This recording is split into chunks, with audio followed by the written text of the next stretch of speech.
Okay. Good evening. I'd like to call this reorganization and budget workshop, although I think it's morphed into a few other things, to order. Noting that all board members are here, I need approval of the agenda. So moved. I move. All in favor? Aye. Aye. Rebecca, did you get that? Mark and Judy. Okay. Enough. Are there any public comments, Randy? No, there are not. Thank you. The first thing to note is I would like to welcome Brian to his first official meeting. And Brian and I both took the oath of office on April 21st. We actually went into Bethel Circle and did that with Rebecca and took care of that. So we are ready to do the board reorganization and get officers in place for the next year. Normally that would be done by the clerk, who would have been Julie and not with us anymore. So I'm not sure how you want to proceed with the nominations for president, which normally would be done by the clerk. And I'm happy just to continue running the meeting until the president is chosen, if that's okay with everybody. Sounds good here. Yep, I agree. Okay. So we have a sheet that Rebecca supplied with us with individuals who are willing to serve in different capacities. So kind of utilizing that sheet, I would take nominations for president. I'll respectfully nominate Dave Betcher as president. I would second that. I would nominate Joan Ensign as president. I would second that. And are there any other nominations? If not, I believe that we're going to do a email ballot to Rebecca for A text message to me. yes. So closing that nomination with just myself and David, we can send that in to Rebecca. Rebecca, what's that text number? Okay, Jack, I'm really not going to say that over the YouTube. Why don't you just, Rebecca, why don't you Just text me quick. Jack? Yeah, just text Jack, please.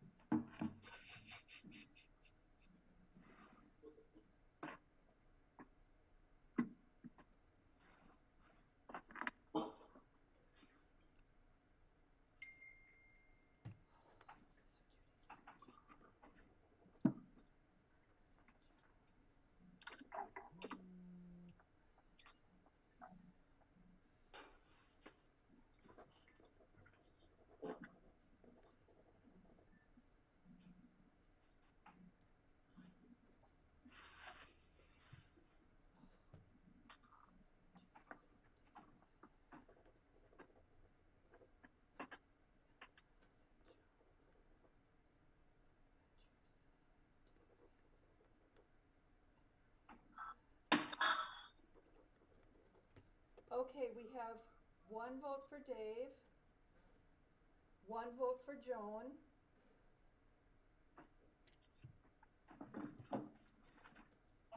another vote for Joan, a third vote for Joan, a second vote for Dave, a third vote for Dave, and a fourth vote for Dave. Okay, so it looks like Dave is our new president. Congratulations. Well, thank you. Turn the meeting over to you. Oh, now I have to run the meeting. Oh, my God. I think that was done just to force me to have to run the meeting. There you go. So we'll move on to vice president then. And we take nominations for vice president. Obviously, I'm out. I would nominate Joan. I'd like to nominate Mike. I nominate Mark. So we have 3. And I need to know who Um, is, So again, you'll just be texting I don't think they to heard. me. Rebecca who you're voting for. I think, Dave, in the past, what we've done is we've taken then the top 2 vote getters and then did a second round. Is that how Right. you'd like to continue? If somebody doesn't get the majority. Right.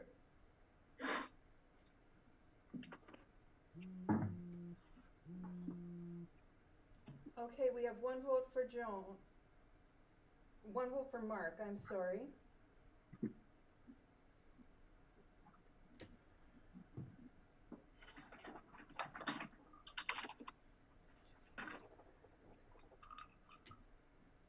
One vote for Mike.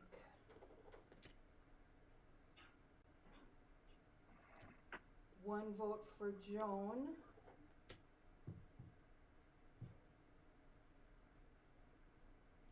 One vote for Mike.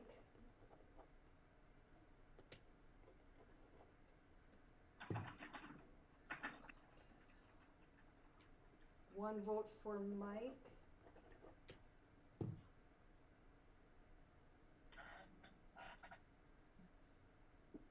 One vote for Joan. And 1 vote for Mike. So Mike is vice president. And now he has to run the meeting. No, I'm just Only if you leave, Dave. So that takes us to treasurer. Are there any nominations for treasurer? I'd like to nominate Mark. I'll nominate Jack. And there's a nomination for Mark and Jack. Any others? Then again, text to Rebecca, whose texting rate is going through the roof.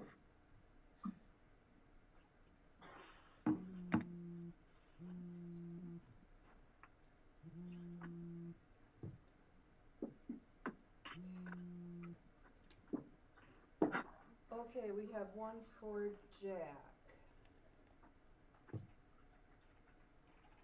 1 for Mark. Another 1 for Mark. Another 1 for Jack.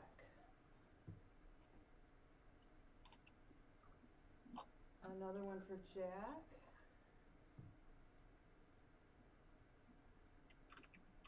And another 1 for Jack. I think I'm missing someone. Let me look at these again.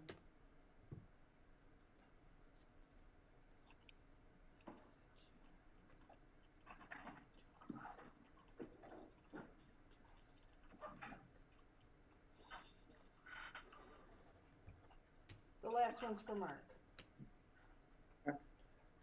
So was that 4-3 for Jack then? Or did I miscount? That's what I got. Is that what you got? Okay. That's what I got as well. So Jack has 4, Mark has 3. So Jack is treasurer for the next year? Yep. And our final position is for clerk. So are there nominations for clerk? I'll nominate Judy. Judy? I'll nominate Joan. And I'll nominate Mark. And there we go. And so again, text away.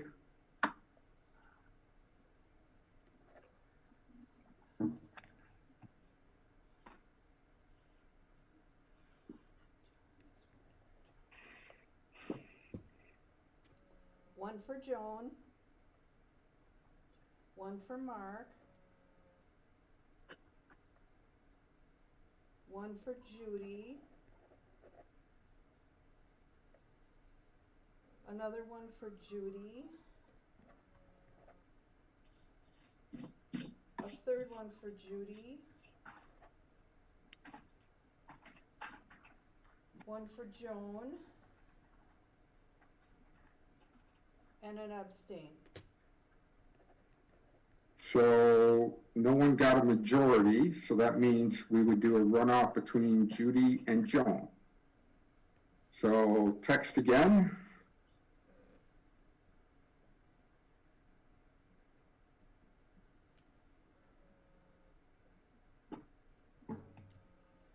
One for Judy.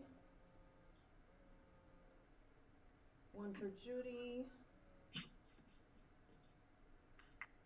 One for Joan. Another one for Joan. A third one for Joan.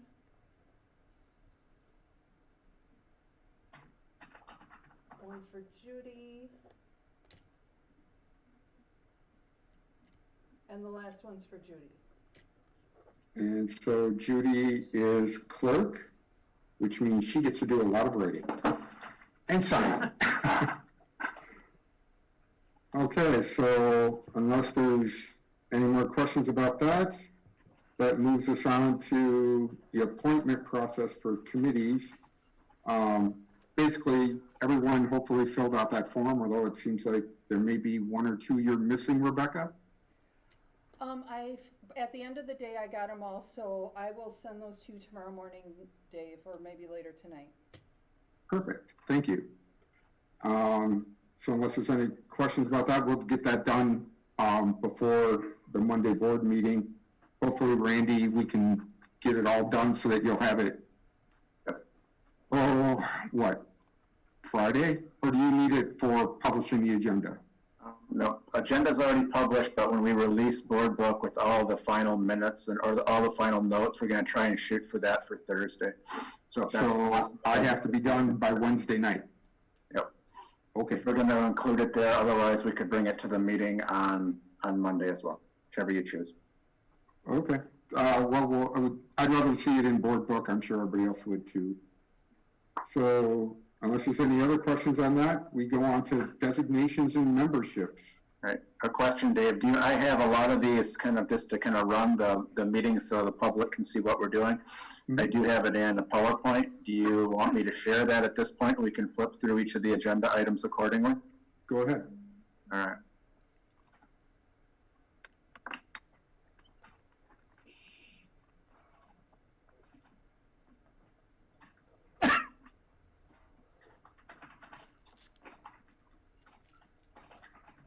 Try to make sure I do this right. Can you all, are you seeing a presentation or am I sharing the wrong screen? No, there We're it is. seeing it. Good, sir. Wonderful, thank you. All right, just a second. What I'll do is I'll catch us up here, Dave, and then we can roll. Right there. Okay, so the first thing is the official newspaper. Would someone like to make a motion to appoint the official newspaper? I make a motion. Go ahead. Waunakee Tribune is our official newspaper. Is there a second? Second.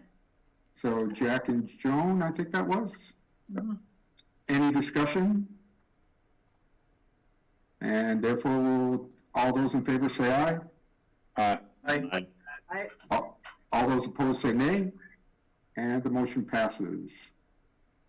Now, we'll set the time for our regular meeting, which is normally the second Monday of each month, with a closed session at 6 and regular session at 7. So we need to have a motion to set that. Make the motion to set the board meeting and date as presented. Is there a second? Second. And Jack and Joan again. Any discussion? Nobody wants to get it off the village planning meeting night? I mean, I think it's a good point to bring up, Dave, that we have had people say to us that they would like to be able to either attend both the plan commission and our meetings, and because we do have some overlap, at least in terms of facilities, it's something that I think we should communicate to the village plan commission about, or the village board. But I went back and looked into our meeting minutes, and as far back as I could find, the school board meetings have been at the exact same time. And around 2015, they changed the plan commission times to be exactly during our times. So it's something I think would be prudent to shift around so people could go to both in the future, but I frankly don't think it should be the school boards because this has been a historical time. It's been here for up to 15, 20 years. So that's all I have, but it would be nice if we communicated to them directly about it. Anyone else? I do think we should, the next meeting with Todd or Chris, we should definitely bring that up, because it is the one thing I've heard about our meetings that people have a problem with. If I can just add one thing, Dave, there are occasions if closed session it does not have many items that we will start at 6:30, but generally speaking, we start at 6 or 6:30 for closed session with the start of the regular meeting at 7 o'clock. So the motion should reflect the second Monday of the month, closed session beginning at 6 or 6:30, and regular starting at 7. Correct. So moved. Hearing no further discussion, all those in favor say aye. Aye. Aye. Aye. All those opposed say no. And the motion passes. Last is legal counsel. Well, actually not last, probably. Next is legal counsel, and that's a dog. The board needs to take action to appoint our legal counsel. We've had Strang for quite a while, with Kirk as the primary. Is there a motion?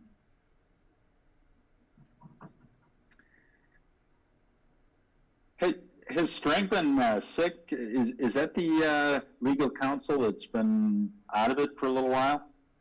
What's going on there? No, I mean, it's, Kirk used to work with Davis and Keelthoff till just a few years ago, and then he went out on his own with his partners.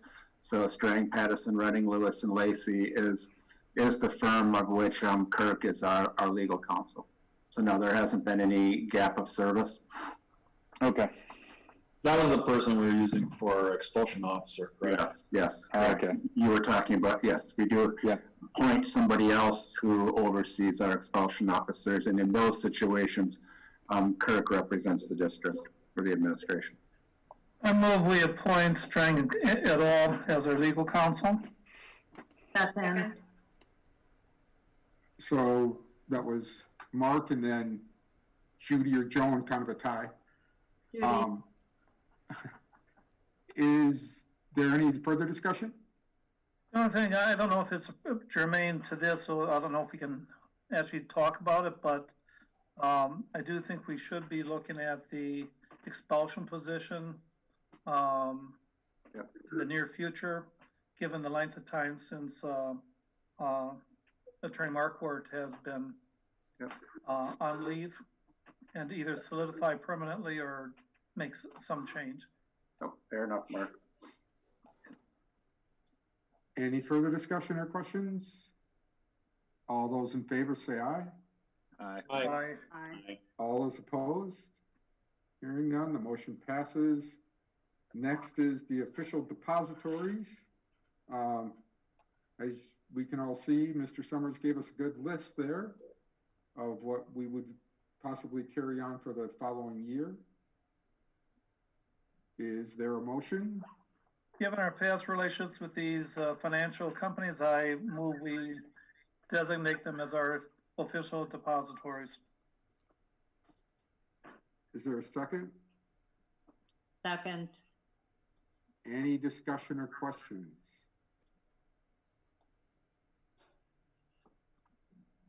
All those in favor say aye. Aye. All opposed? Hearing none, the motion passes. And item 5, WASB and WIAA. Make the motion to approve? Second. So Jack and Mark, any discussion?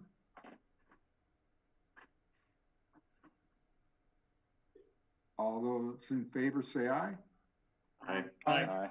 All opposed say no. And the motion carries. And now we're on to setting the annual meeting date.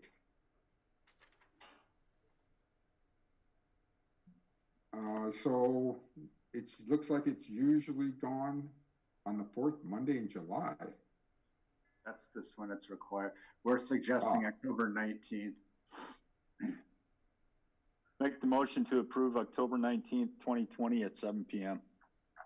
Second. Any discussion? All those in favor say aye. Aye. Aye. Aye. All Yeah. opposed say no, and the motion carries.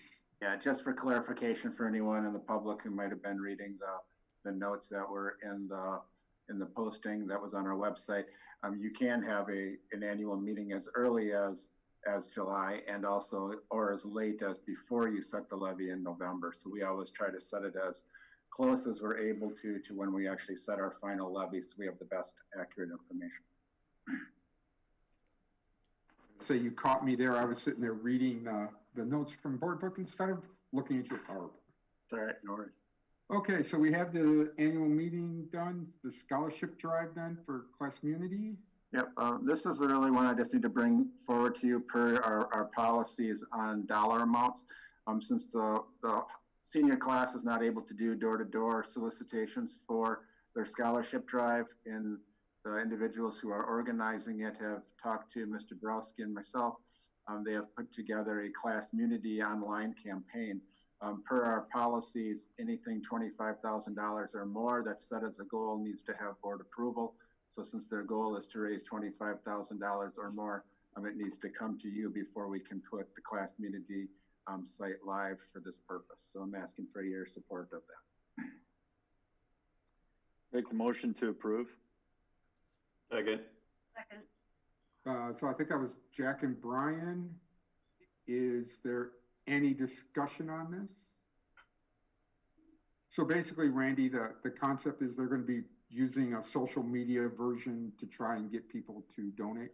Right. This is the school district's adopted format, similar to like a GoFundMe page, but it's our class community one that we house and that we pay for. So we've encouraged them to put it through this means, then allows us to direct the funds into their appropriate accounts for them to distribute. So we thought this was the best route for them to solicit dollars for the campaign, and then we'll help them to get the word out about the scholarship drive this year. Okay. Any other questions or discussion? All those in favor say aye. Aye. Aye. All opposed say nay, and the motion carries. Letter to staff from Mark. All right, Mark, I'll let you take this one. Just an opportunity to thank all of our staff. This is National Teacher Appreciation Week. Tomorrow's National Teacher Appreciation Day. There's one in November that's run through the NEA, and this is nationally, I believe, through the PTA. Thought it'd be a great time to thank our staff, administration, top to bottom, sideways, whatever, everybody, for the work they've been doing, not just throughout the year, but particularly through this pandemic. So crafted it to address all the staff, and was hoping to get approval tonight so we could send it to staff tomorrow on Teacher Appreciation Day. Motion to approve. Doing that, Mark. So Jack had a motion to approve. Was there a second? Second. From Joan.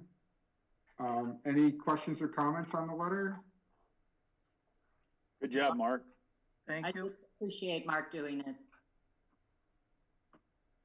I just appreciate Mark has better grammar than I do. Anything else? All those in favor say aye. Aye. Aye. All opposed? Hearing none, the motion carries. Thank you, Mark.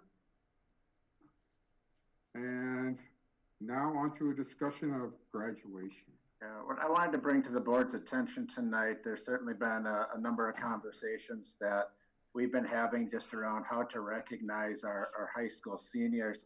I asked Brian Borowski to be here this evening to help represent the conversations he's had with representative students from the senior class, and then certainly some feedback that we've had from parents.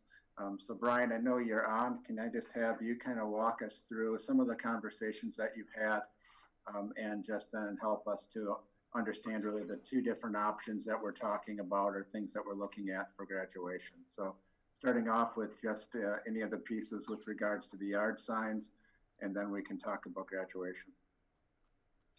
All right. As you can imagine, it's a quite challenging situation that we're dealing with, trying to honor our seniors and, sorting through this pandemic and figuring out what we can and what we cannot do. So it's pretty clear the kids and parents want something. Their preference would be in-person graduation as we've historically done it. And again, we're not sure that we'll be able to do it, but I would like to propose moving it to July graduation in the hopes that we can do something in person. What that looks like, we're not sure. Anything until June 30th right now, any sort of drive-through things that maybe you've heard other communities doing outside of Dane County. We're really limited on that based on what the public health is kind of given us as our guidelines. So we would like to move it to July. Later in July, obviously, would give us some more time in the hopes that we could do something. When I talk to kids, going to August would be too late in their minds. They're possibly headed off to college in the hopes that the colleges are open, obviously, and that they're moving on at that point and maybe headed to a dorm. And we would possibly already, if colleges are opening up, we could have lost some of our athletes that have maybe had to report already. But that would be our first preference. What we're also wanting to do is work with a company, Herf Jones, to do a virtual graduation, which would entail kids submitting their pictures with their caps and gowns. We would still have speeches.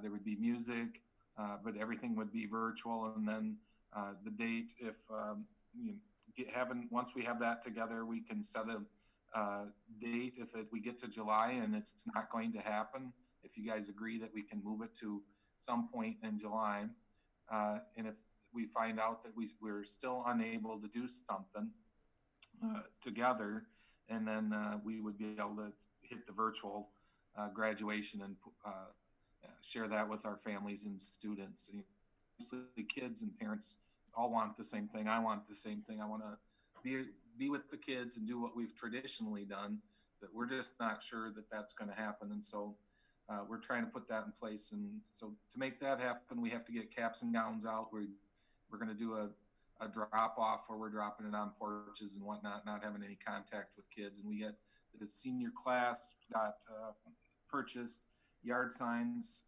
for each senior's yard to recognize them. And so we have those to drop off.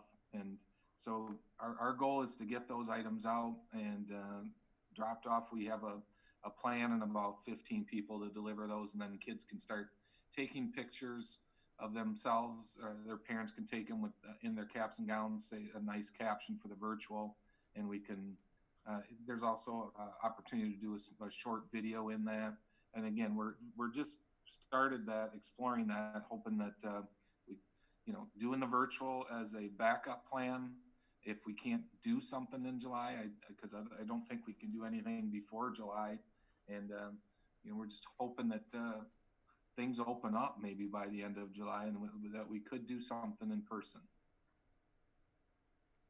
If I can just add a few things, public health has been pretty strict as far as their definitions of what is or is not allowed for graduation. I put just a few things in there.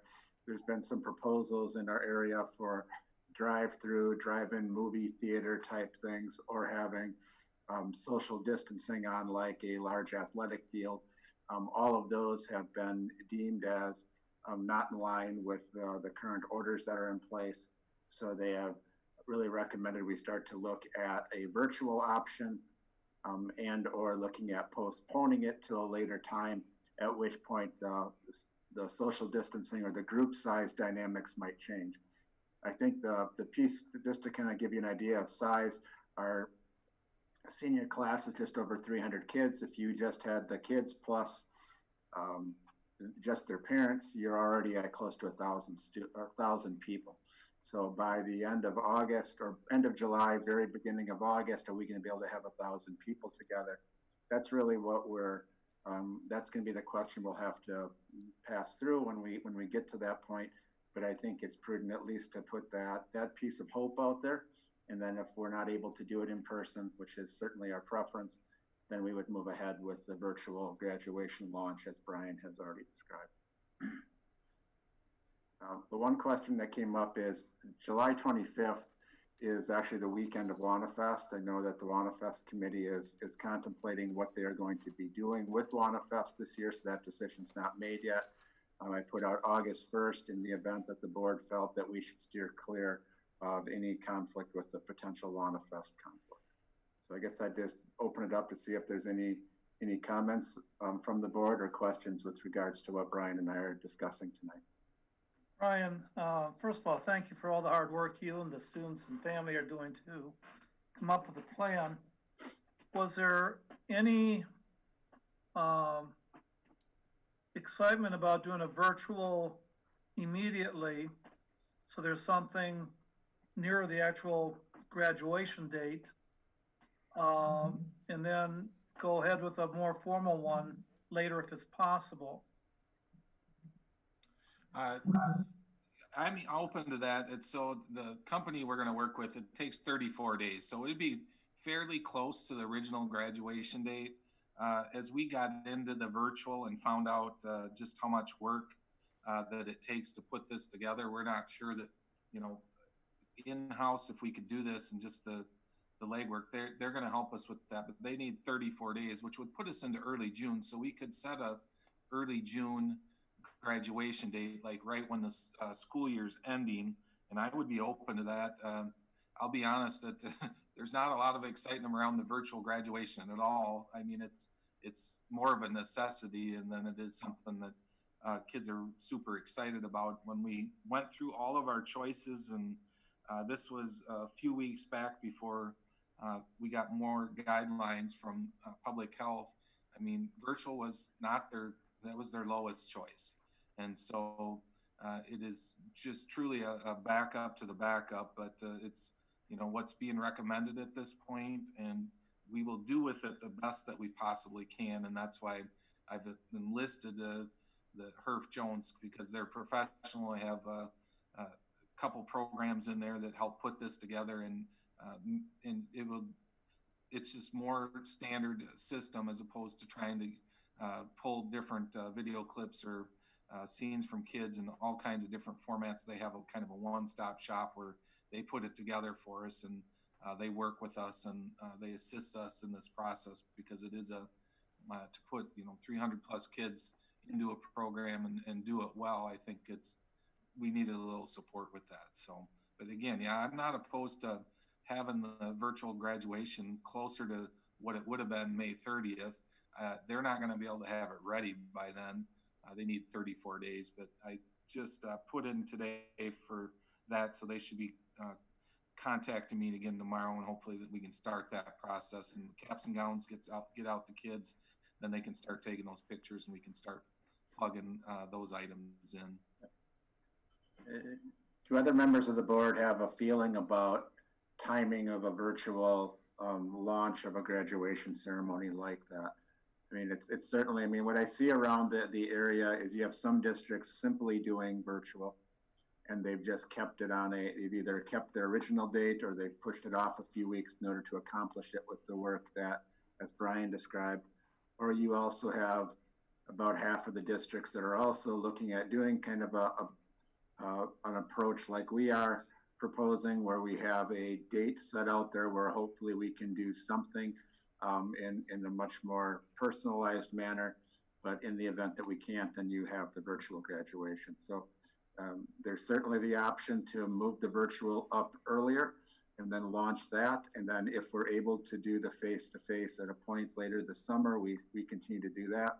Otherwise, I think what Brian was talking about here was trying to kind of line them up together, and that they would go at the same time, or if we can't do the face-to-face, that we would just launch the virtual.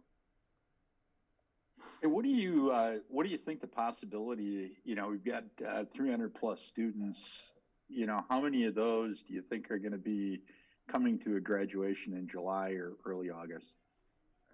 You know, did, Brian, you talk to your students at all, or?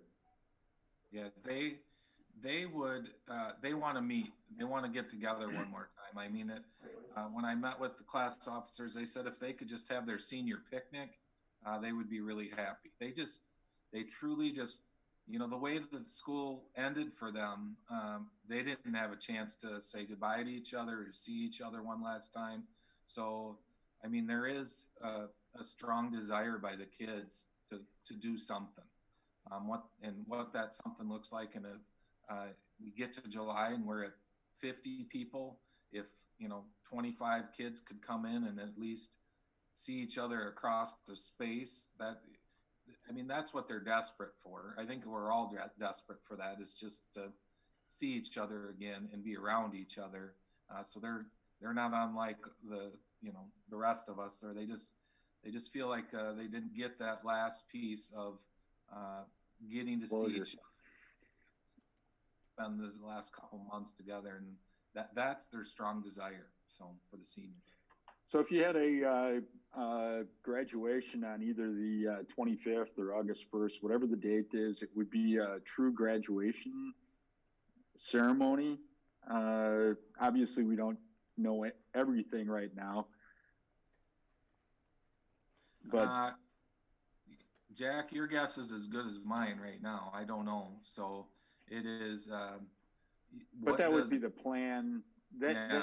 You know, obviously we have to figure a lot of things out, and a lot of things have to come in place, but that would be your ultimate goal. It would be, and that's my deep hope that that's where we were at, that we could do something, even if we somehow could get the kids in social distance.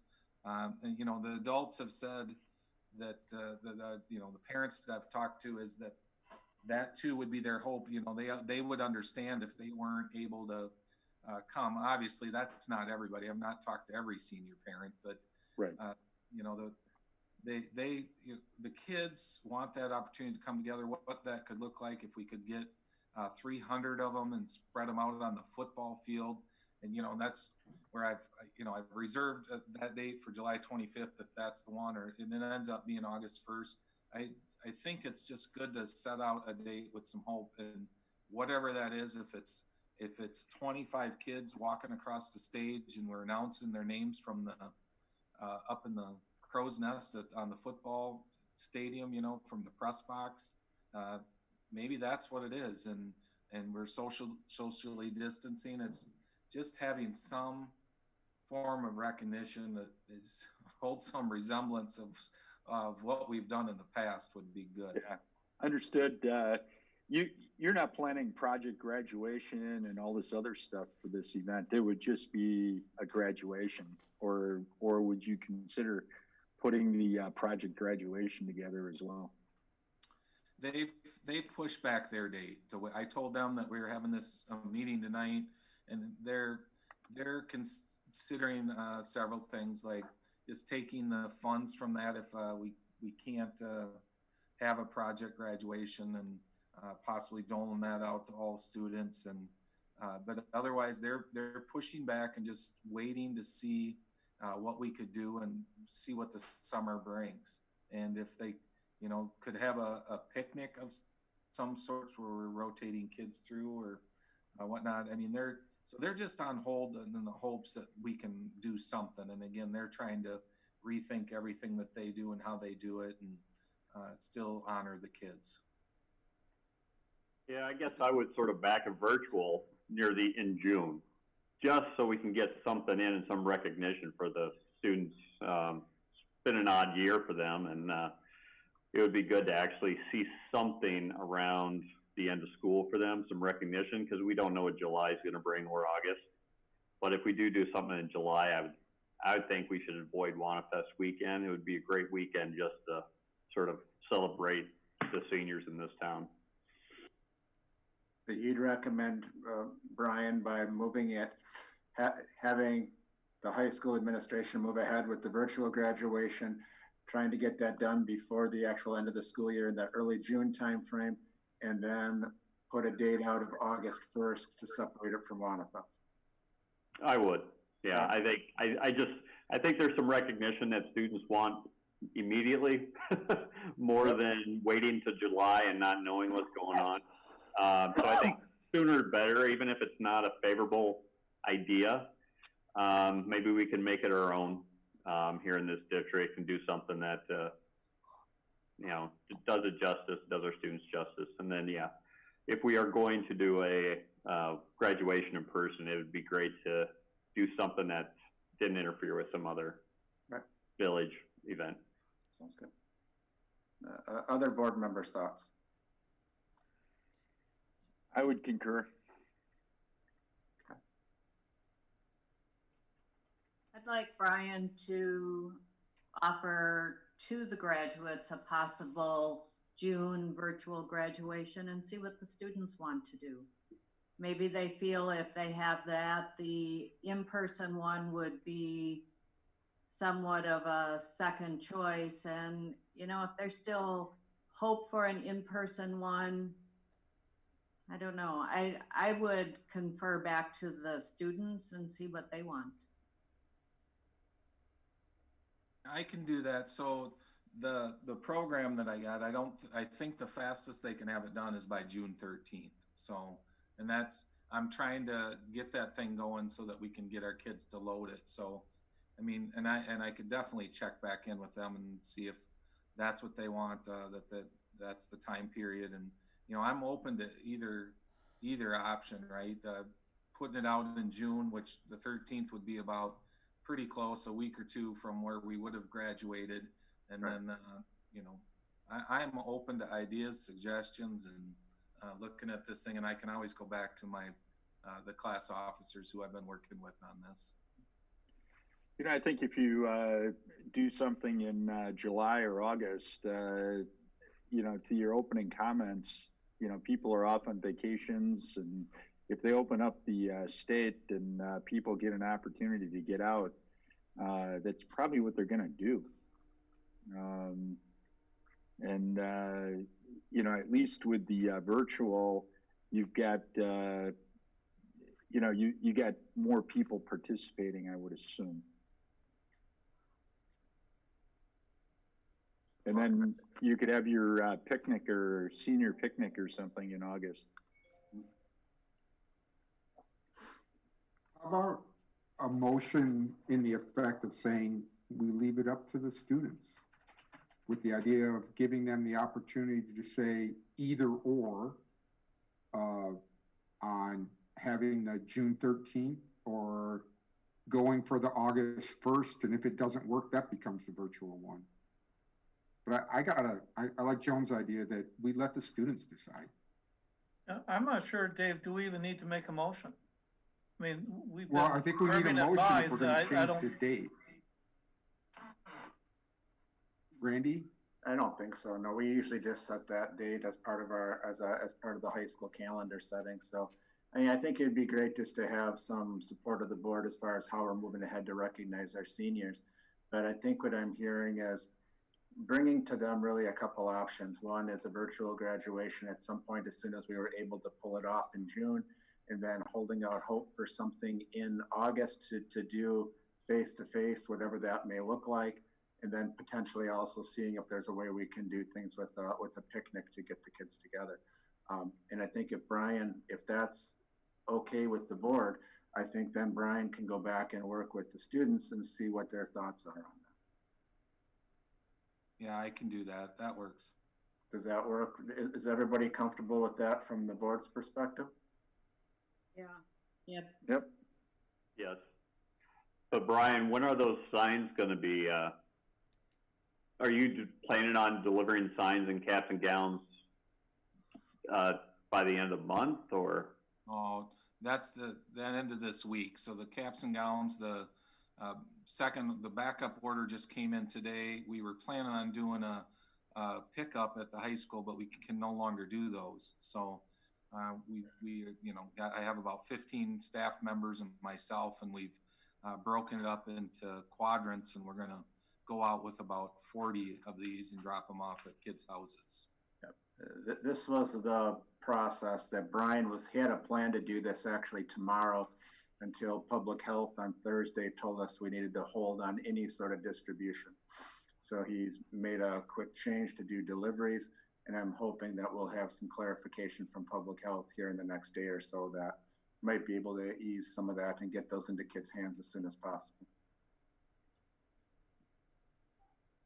So I do like Dave's piece, though, that if we could have a motion from the board to really support the direction that we're heading to move with the virtual piece with a proposal of June, a time of August 1st for face-to-face, also supporting the idea of bringing them together for a picnic if we're able to do that, and then to work with the students on any modifications of that per some of their desire.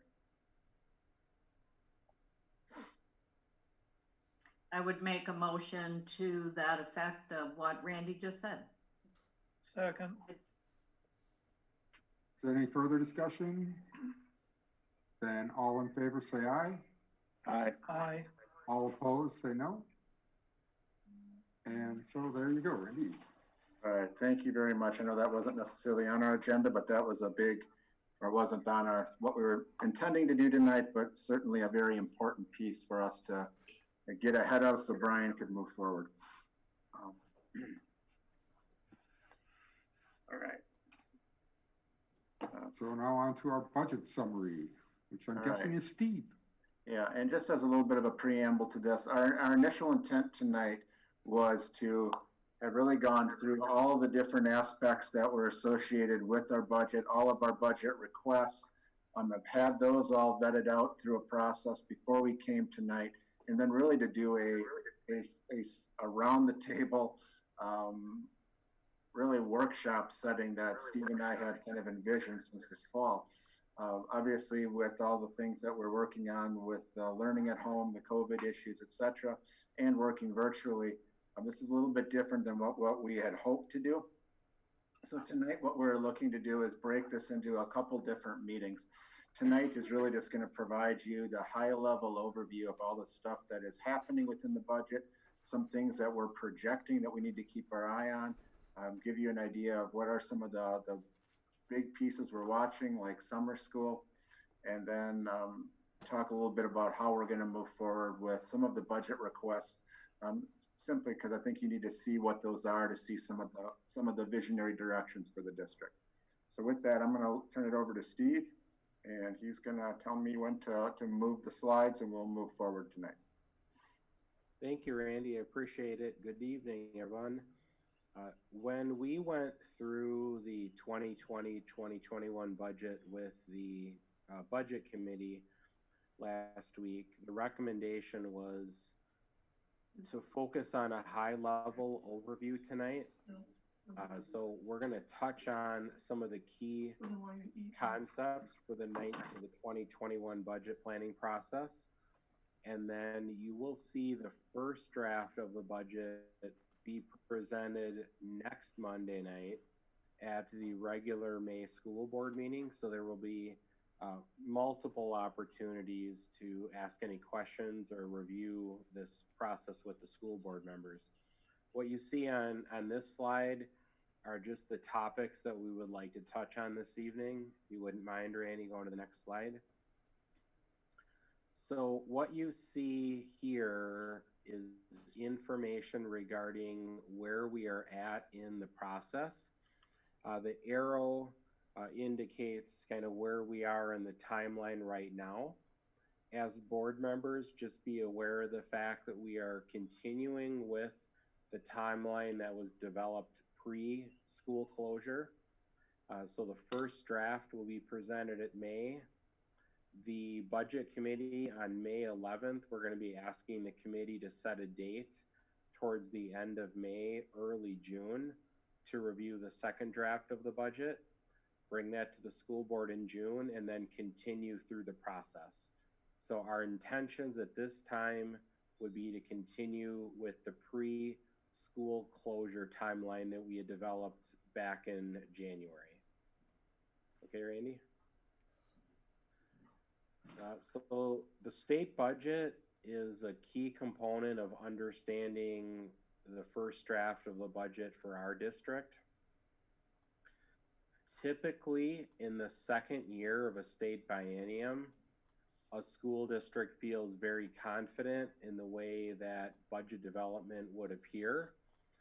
However, due to the COVID-19 pandemic, there's been some significant changes in state resources. But I wanted to share with you, first of all, that the state budget for 2020-2021 includes two major revenue increases for schools. The first one is an increase in what's called the revenue limit formula. Along with that, the state invested $83 million last year in equalization aid, as well as planned $246 million this year. $179 per student results in about $1.1 million for our school district. The second item, number two, is the state budget had a two-phased approach to increasing state special education categorical aid to 30%. So there is a planned $81.3 million investment in the 2020-2021 budget, which would result in an increase of $452,000. So between the two sources, our school district was looking at a little over $1.6 million in new revenues. However, you probably have seen information coming out from the School Board Association or other education organizations talking about the state budget and where the state is at with the loss of sales tax and state income tax. So talking with Randy, he asked me to put together a little bit of information for you so you would have a sense of what we might be dealing with as the state budget moves forward. The first one, Randy asked me to show the board what happens if the $179 per student increase goes all the way down to zero. So in our case, that drops the revenues from about 1.1 million in new revenues down to about a decrease of revenues at 750,000 approximately. The decrease is not the full 1.1 million because our student enrollment is increasing. So in the revenue limit formula, when you have an increasing student, you do have an increase in revenues, even if the revenue limit increase is zero. So it's important to keep in mind there will be some increase in revenues.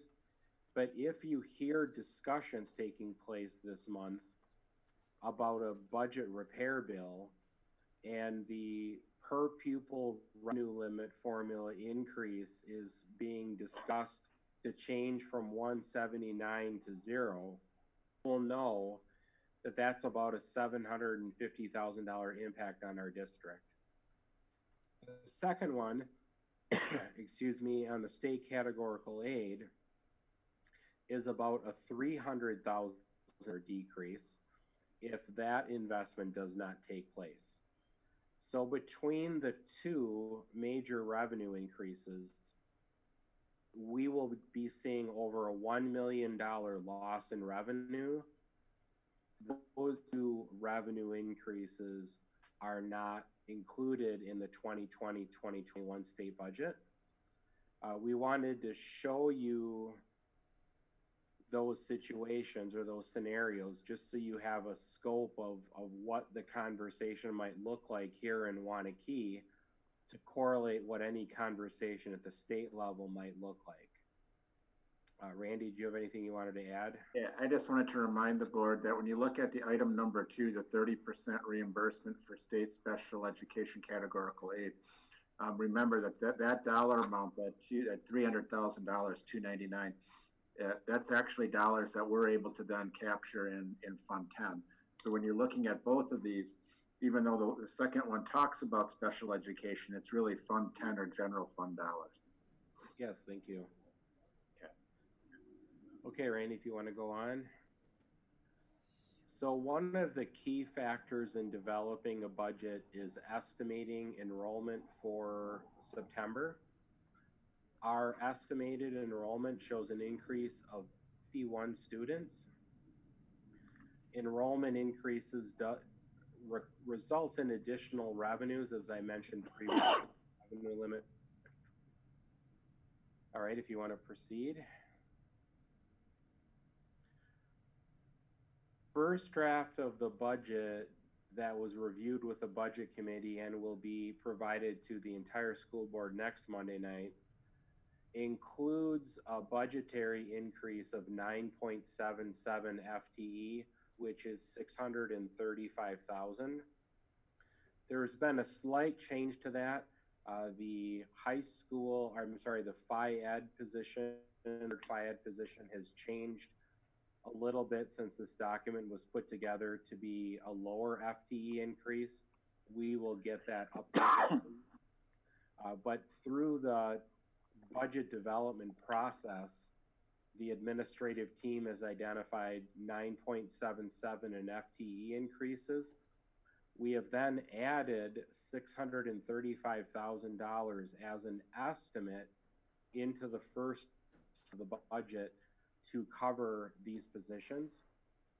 The way that we have handled this in the past is we estimate the increase, put it into the budget, and then as the hiring takes place, we then know what the actual costs for those positions are.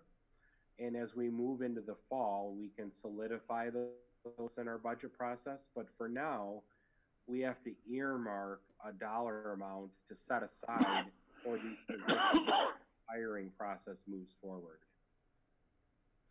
One important note on here, this will connect to a topic we're going to cover in just a second. No budget requests have been included at this time. So what you see on this screen can best be described as positions related to enrollment increases or efforts to lower class size.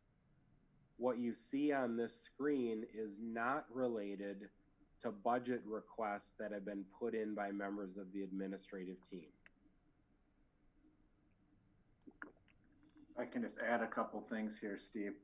For the members of the budget committee, there were a few items that were pulled out of here just to show that the true 9.77, we had a few other items added down here under restructuring and district.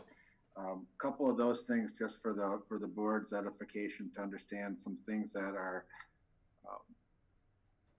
figured in here, and also some things I want to bring back for a subsequent meeting. First of all, the communication specialist that you approved last fall.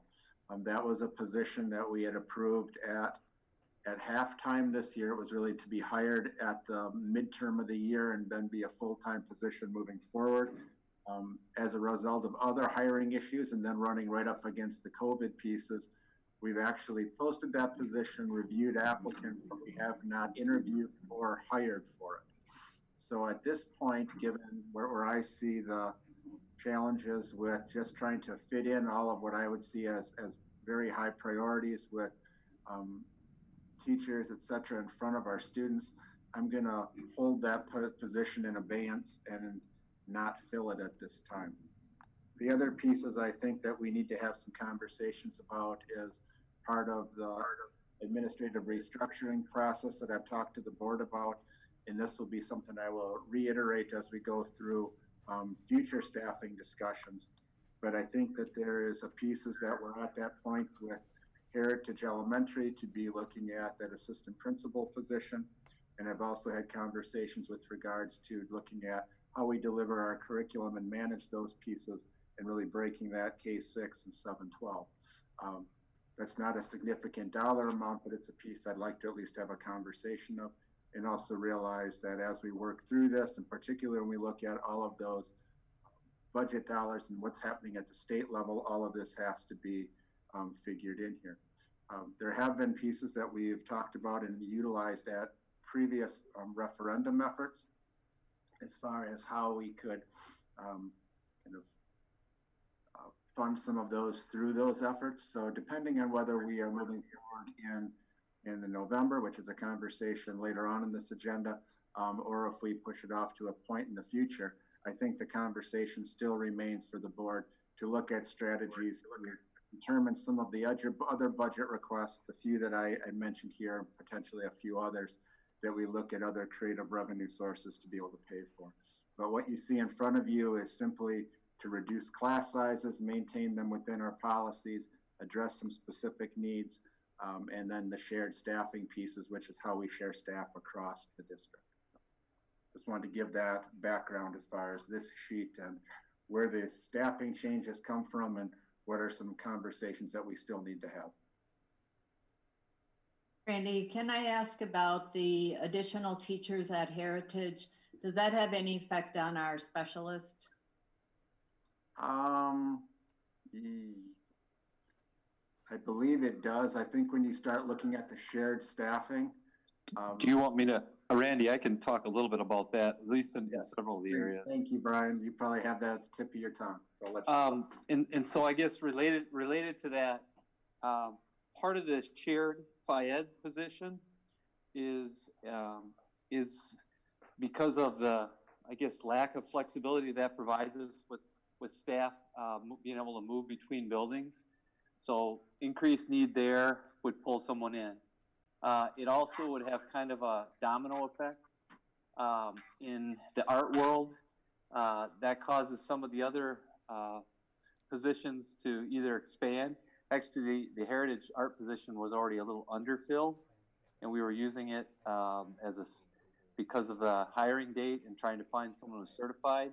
We had to hire a person who was working less than full-time, but at full-time. So we used that position within the building for kind of some of their special behavioral needs that we had this year, and also as an internal sub. And in the kind of the music areas, basically it meant that it kind of coincided nicely with other buildings having a change in percentage, whether it was elective areas, shifting interest or those kinds of things. The net result really in all the specials, excuse me, isn't to make anyone any busier or any more than full-time than they already are. If you also remember last year, Joan, we moved Heritage from a 4-track schedule to a 6-track schedule, and we had some flexibility with our specialist positions then. So that coupled in with what Brian said is kind of the impact there. But you can see the growth that's occurring at Heritage. That's our district level growth. And also the 3rd grade position was really to lower that class sizes down given some student needs. Similarly to at the intermediate school. Thank you.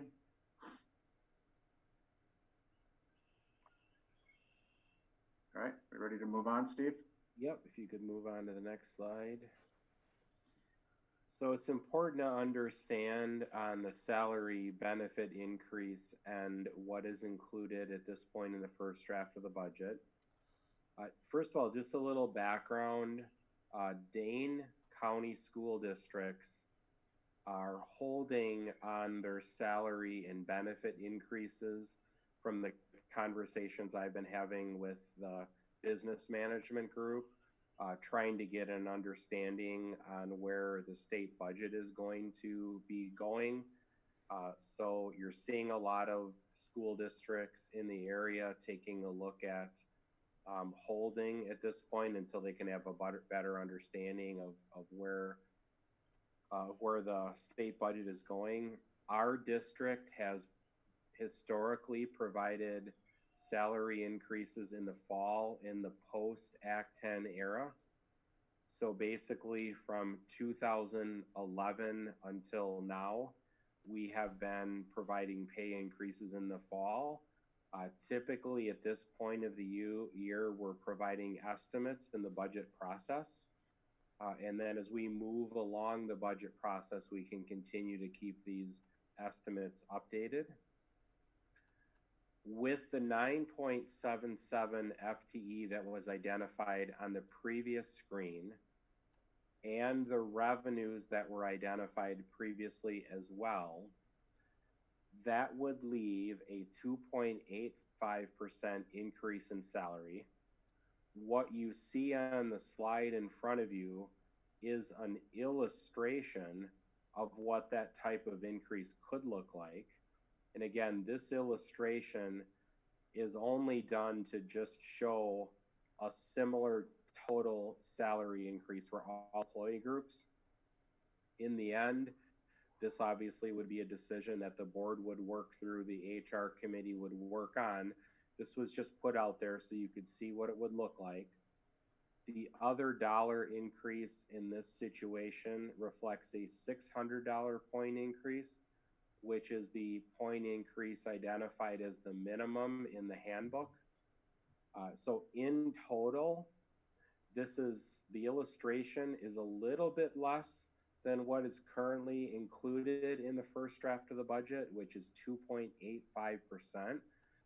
But I want to make sure that everyone understands the connection between FTE increases and any other increased costs in the budget, and with the salary and benefit increases as well. So all of those areas are connected together. And what you see is just an illustration. I want to make sure that as we move through the various steps of the budget development process, that there's full transparency as far as what the salary increase is currently projected to look like. And we will continue to update this as we move throughout the various steps in the budget development process. If you wouldn't mind moving on to the next one, Randy. So I just want to take a moment. I know the next agenda item is discussion on referendum planning, but I just want to remind everyone about that close connection between the debt service budget, the Fund 10 operational budget, and referendum planning. The property tax levy that is included in the first draft of the budget for the 2020 school year assumes a defeasance, a debt service defeasance, which is a complicated way of saying just paying down debt, similar to what the school board approved in the fall of 2019. If the school board were to move ahead with a referendum, and if that referendum were to be successful, the debt service defeasance would be different than what you see in this first draft of the budget. If that referendum included an operational referendum, the debt service defeasance would look different. So I have a statement in here. There is a direct connection between the planning for the 2020-2021 budget and the referendum planning process.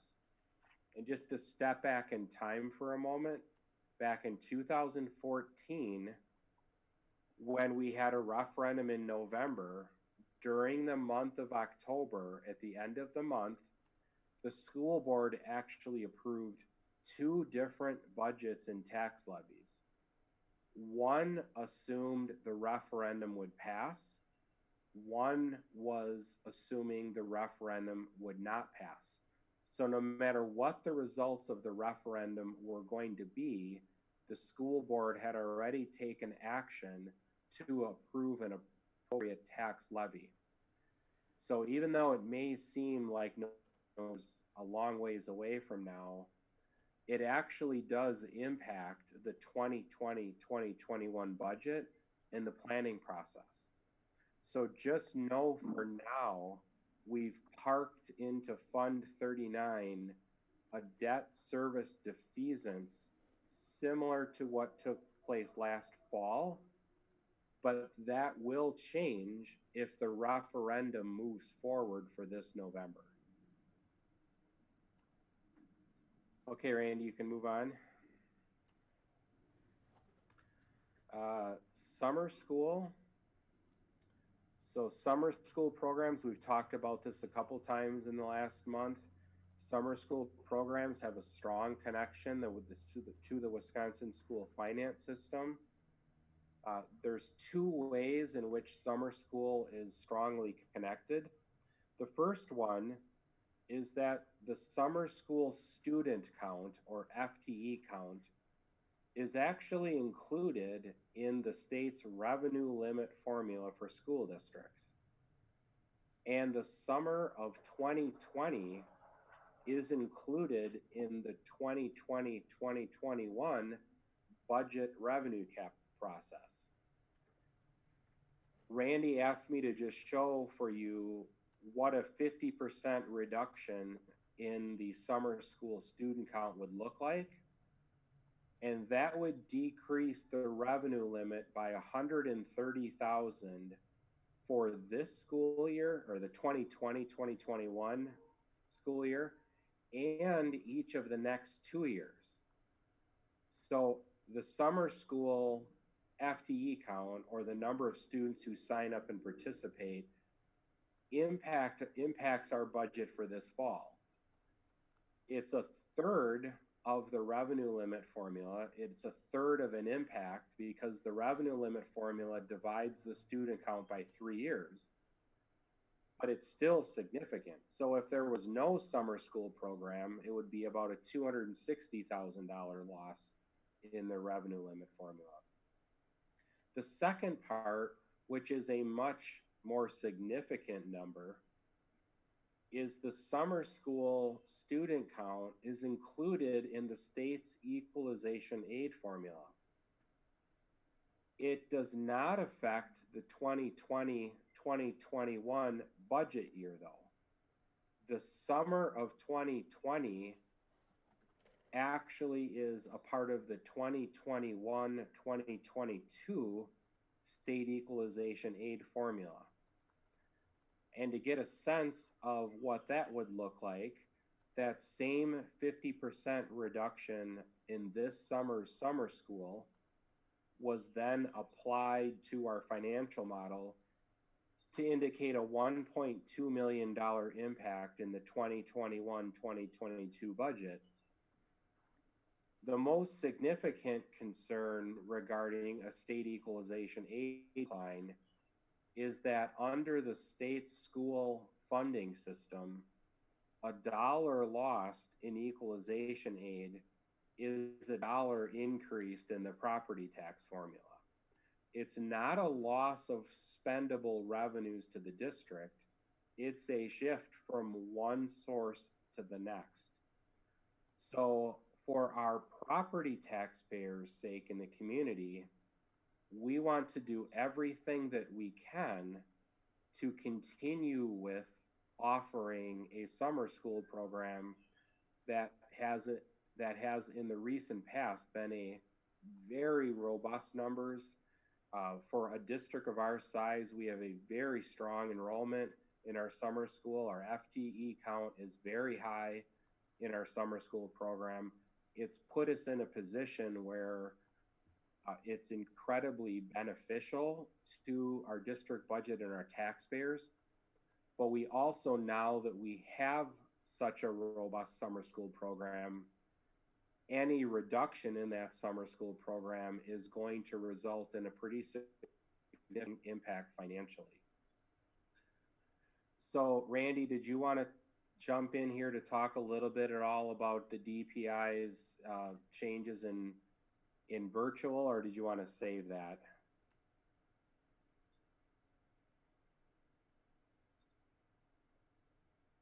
You have to unmute Randy.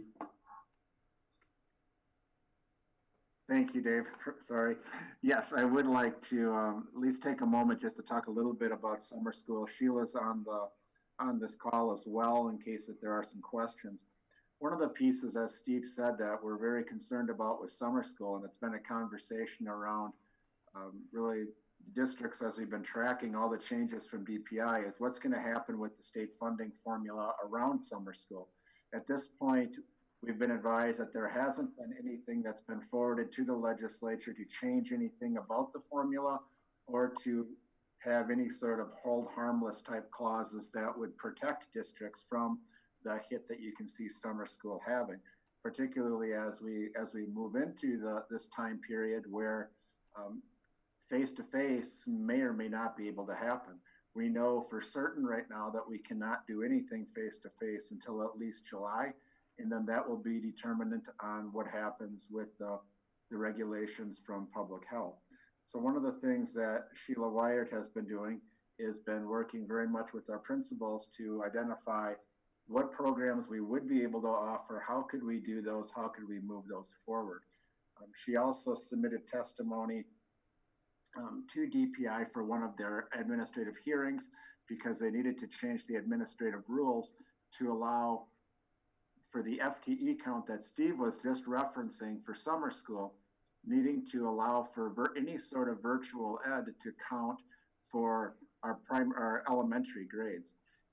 The previous rules only allowed it for recovery of credits at the high school. So that has now passed, that has come through, and we saw the rules that came out, I believe, last Thursday.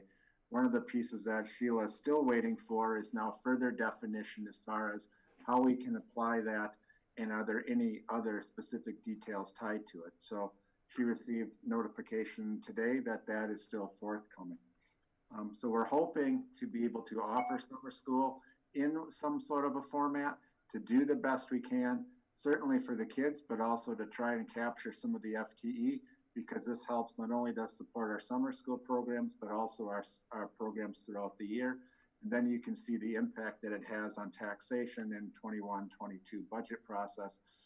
Those are pretty significant things that we have to keep in mind as we plan for our summer programs. Sheila, I know you've had a few conversations with DPI as far as really what some of their regulations are. Is there anything that you'd like to add tonight to bring to the attention of the board? I think that just to acknowledge that we're doing a wait and see on the details so that we can try and offer the best program possible for kids as well as taxpayers. And the wait and see piece is pretty nerve-wracking. We hire about 300 individuals in various capacities for summer school. And obviously, if we do need to offer in a virtual format, or we're even able to, that's going to require quite a quick turnaround for an entire program. So just know that we're in daily contact. We're checking the site multiple times during the day to get the latest updated, but I have nothing further in details than Randy has shared. Yeah, thanks, Sheila. I appreciate all the work that you're doing behind the scenes to kind of pull those pieces together. One of the things that we made a decision on a few weeks ago was, knowing that some of these rulings may be coming down, we did proceed with our regular registration for summer school. And so now it's a matter of trying to see, are we able to then carry those through, even if they have to be in some sort of a different format. And that's part of the reason we also wanted to run the scenario that we have in front of you, is so that you can see the impact if we don't have the participation we've had in the past, really what the financial impact is, and the importance of us trying to continue to forward as many of these projects and summer school programs forward as possible. So we are hoping for, again, just as we did during the high school graduation conversation, to be able to have some level of group size that would allow us at least to have some level of face-to-face. If not, we're going to be trying to do the best that we're able to with some other remote or alternative formats, and then we're looking for guidance from DPI on how we can actually count those hours towards FTE, so that we have some clarity on that. So that's the piece that's forthcoming yet from DPI. Randy, do we have an indicator on on the numbers from the registration compared to last year at the same time? Yeah, Sheila, how was registration? I thought you had said it was very strong, but I'll let you speak to that. Yep. So we do a comparison to point in time from year to year. So we're actually up a little bit. So we would expect to have slightly higher FTE than last year. But again, it's going to be what programs we're able to offer. And I should say a big shout out to the principals for all of their work with me on this as we go program through program.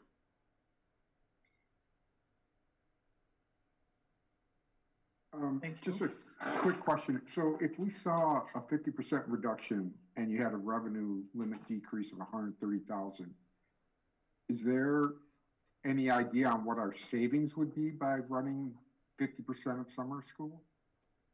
I mean, if we did see that loss, you would think there'd be some reduction in the program we would have to run. Would there be enough to offset any of it, or is it just too much? Steve or Sheila, that would be one I'd have to defer to either one of you. And that's one, we have summer school on the agenda for next Monday's meeting as well. So that's a piece that we could potentially bring back. But Steve, do you have any answer to that off the top here tonight? You know, in this scenario, it would likely depend on whether we just had fewer kids in each class and still needed to run the classes based on the way the schedules were working, or whether we'd actually have classes completely eliminated and positions eliminated. So I think it just depends on what route something like that would take. Sheila, can you comment at all about the minimums that you've tried to run classes with in the past, or how you've tried to staff them? Sure. We did a financial analysis, although it's a little bit dated, and we knew that for every enrichment class, we needed at least 15 students enrolled to be able to pay for the salary, to kind of break even on salary for the teacher and other associated pieces with that. In remedial, it dropped down to, no, it was the same for remedial, except that we decided that since our enrichment courses ran so much higher than that, we could afford to have our remedials lower and still run it. And then our entire summer school budget. 10 seconds left. Nice. Our entire summer school budget is around, for materials and fees and stuff, that we pay $68,000, but some of that is reimbursed back to us.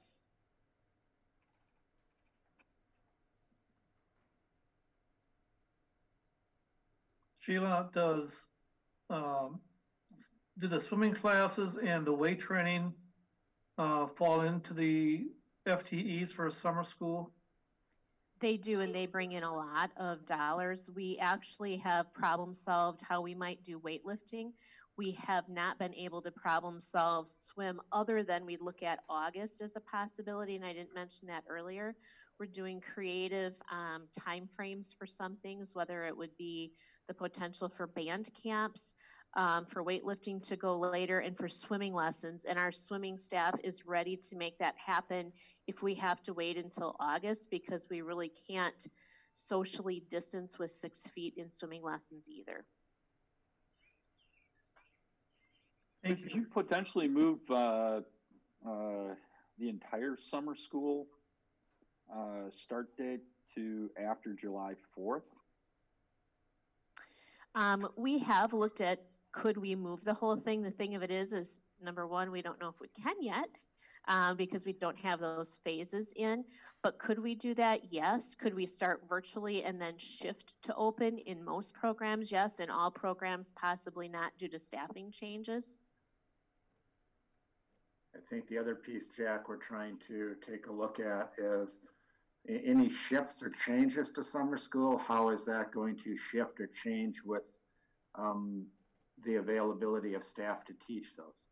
So those are all kind of ebbing and flowing questions. But I think the conversations that we've had is if we start where we normally do, which is that third week or later in June, we know we have to start off in one format. Can you transition to another? And what are the pros and cons if we move further into August from not only a programmatic piece? I mean, that works really well for some of the swimming pieces, but also a kind of a conversation of, do we have staff who are going to want to then teach classes as they get closer to the start of the school year in August? So those are all pieces we're starting to vet out. Could you just do a quick survey of the staff and say, are you available if it starts later? And I think that's part of some of the, we also, I think, Sheila, you were talking about some things with parents. we haven't really got to that point yet, but trying to get some feedback on the whole program. I think that's a good segue into the only comment I would have to make on it is I think if we're talking about doing surveys of anybody, it's important to talk to parents as well because, you know, I have a cohort which has the kids enrolled. I have 2 kids enrolled in summer school myself, but I will tell you from most people I've talked to that if this does indeed end up being virtual in summer school, there are a lot of families that are not interested in sending their kids to summer school if it's virtual only. The comment I've heard from most people is, what's the point? And I guarantee my 2 kids probably wouldn't go to summer school either because there's a fever pitch to get kids out of the house from a lot of families, and summer school, when enrollment happened, was still in this time period when I don't think people were contemplating it not happening in person. So if that changes, I would be concerned that there's going to be a pretty dramatic withdrawal from it. Right. And I'd have 2 right here in my house that are probably wrestling right above me right now. So. Right.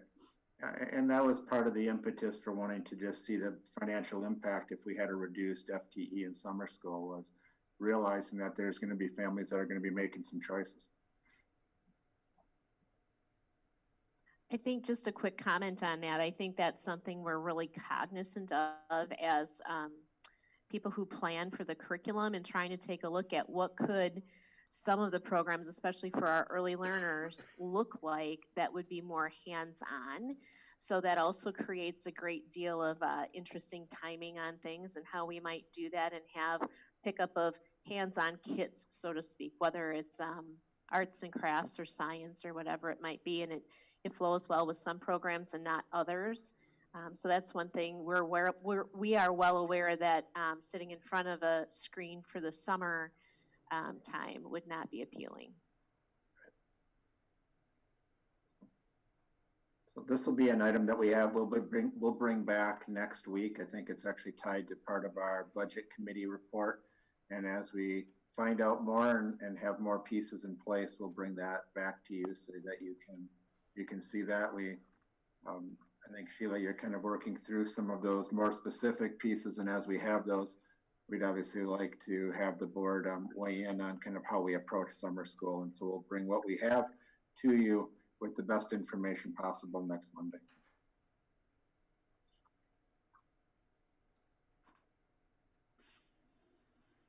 I think you can move on to the next slide, Randy.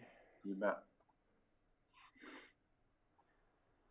So this topic is, I touched on earlier that the 9.77 FTE did not include any budget requests.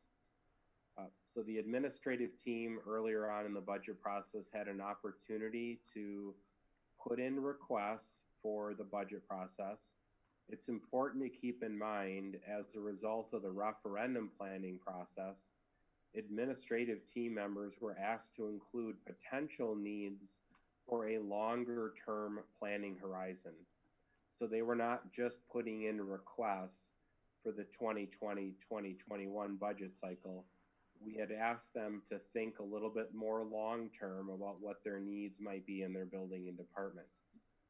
So those requests were intended to be aligned with both the regular budget planning process as well as a potential operating referendum.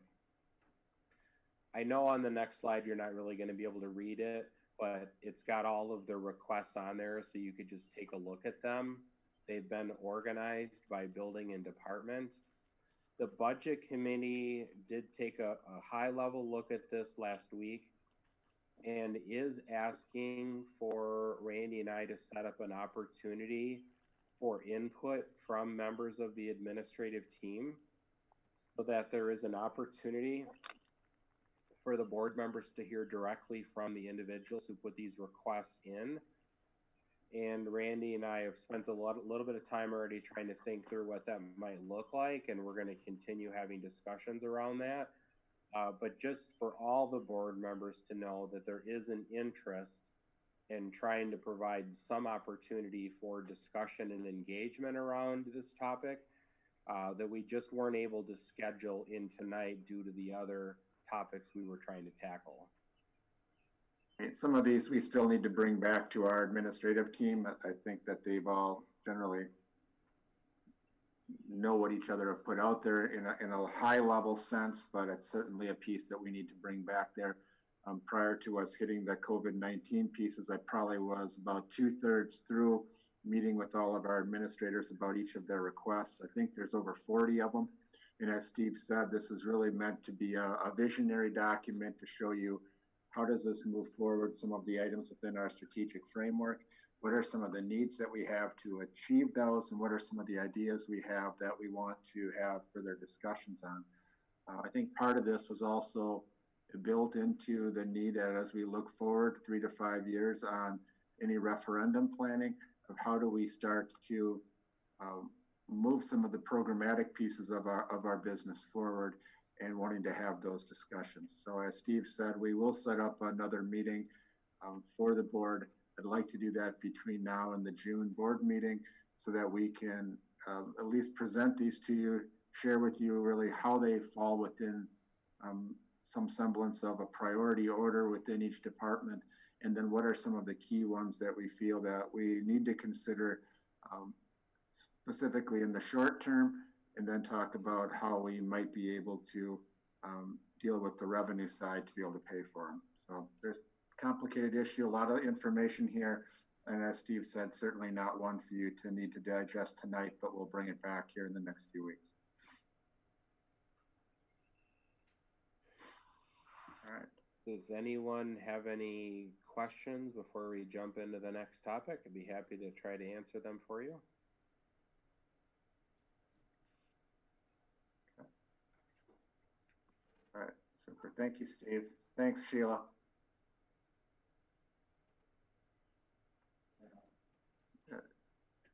Dave, as we move into the next one, is there any particular way you'd like to proceed this evening? I think you should lay out, I mean, I think some people have already seen your 3 options. Yep. And maybe laying out those 3 options. I thought your pro and con was a good idea to at least start the conversation. All right, good. So just as a little bit of just a reminder kind of where we're at for those who didn't, particularly with from the public.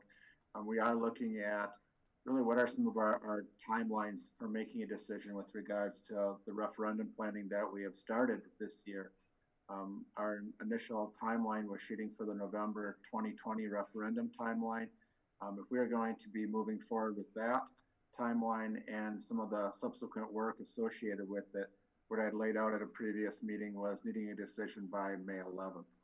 So tonight was really meant to just give another opportunity for the board to share their perspectives with regards to kind of where they're at in preparations for us coming back here in a week and needing to provide some direction. The 4 options that really laid out here were really based off of really the different directions that we can go. The first option is just moving forward with November 2020. And that first piece is moving forward with our full school perception survey in June, results in July, and then working forward to the November timeline. The second option is really one to take a look at a school perception survey. There's a couple different ways that we can take a look at that, which I'll speak about in just a minute.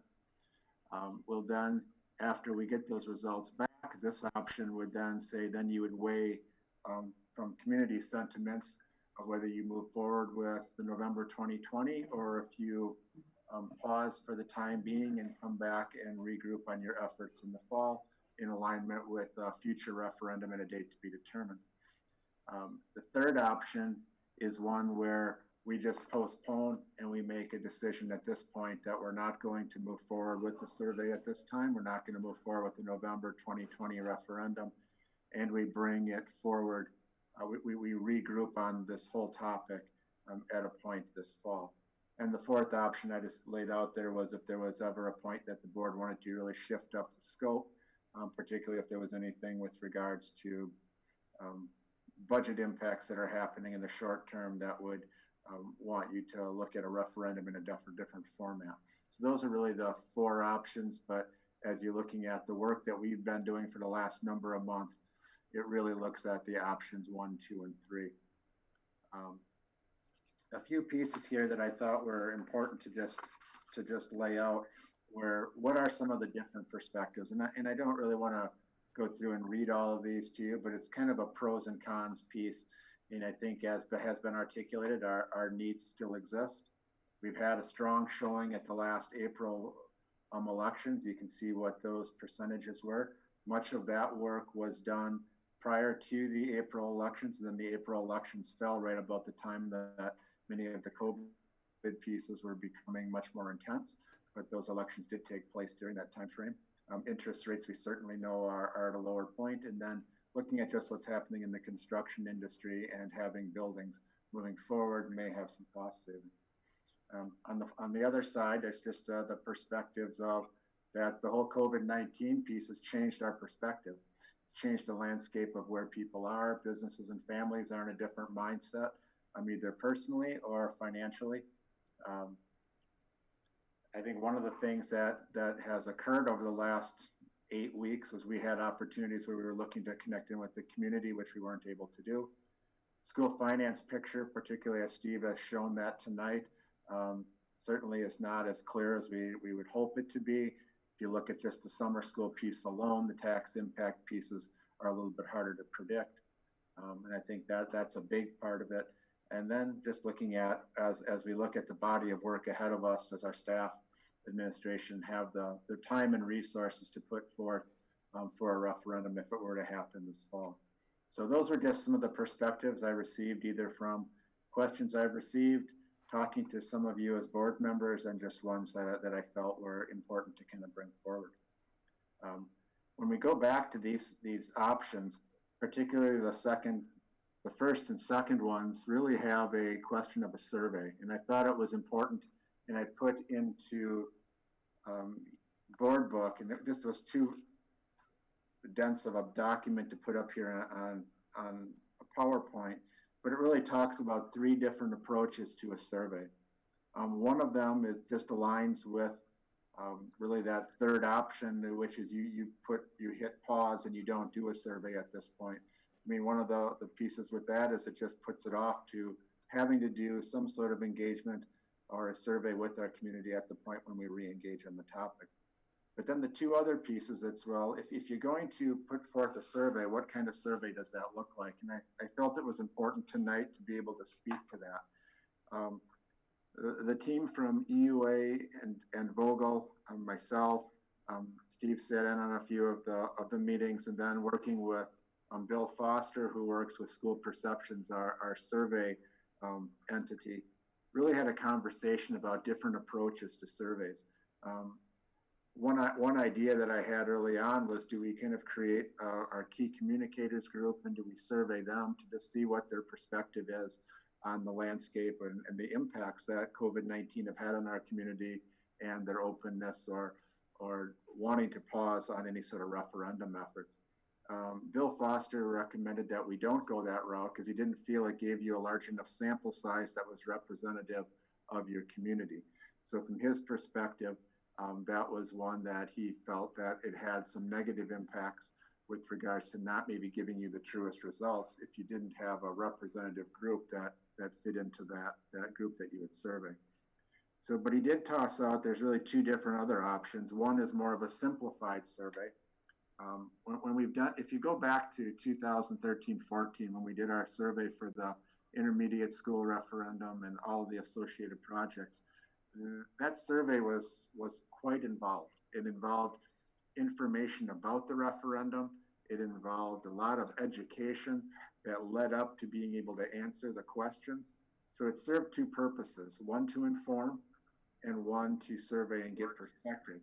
And what we're looking at here tonight is if you choose to move ahead with something when we get together next week, there's 2 different approaches to the survey, and I thought that is important information for you to understand. First of all, if you go with a more simplified survey, one that's not going to do as much to educate, you're going to really bring back fewer details of the planning piece and really focus in more on just timing. That is certainly an option. It's a simpler survey for us to write. We can pull it together in a quicker time frame.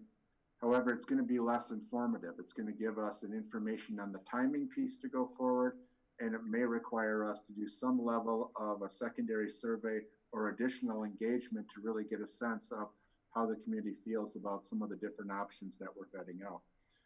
Particularly when we look at the plans that we've so far developed, those are very involved. And I think that trying to get into some of those questions is going to be certainly a need for us when we get to the point of engaging with the community. I think the other piece that we talked about in that call was just looking at is putting out a survey right now that starts to bring up topics such as building, referendums, taxation. Does that bring forth a stress level within our community that can be negatively perceived? So that's one piece.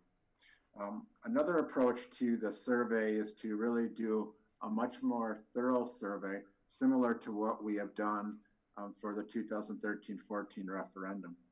We have started working on this and have made pretty significant progress, but in order to complete it, it's going to take probably another at least 2 weeks for us to get that in full shape, and will require quite a bit of our time and our focus to make that occur. But it would definitely address some of the timing questions.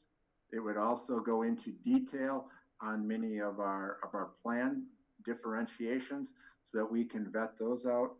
It would also give us some idea as far as tolerance with taxation and doing our best to be able to predict what those are. I think the pros and cons of this approach are certainly it's going to be a time-intensive process to get that completed. And we also are putting some pieces out there that we're not exactly sure, like as far as how are some of the financial pieces that we're going to be learning about in the next few months through the state, how are those going to impact us as we move forward? Again, kind of going back to that summer school example and some of the impact on taxation, and a piece that we just really don't have that answer to.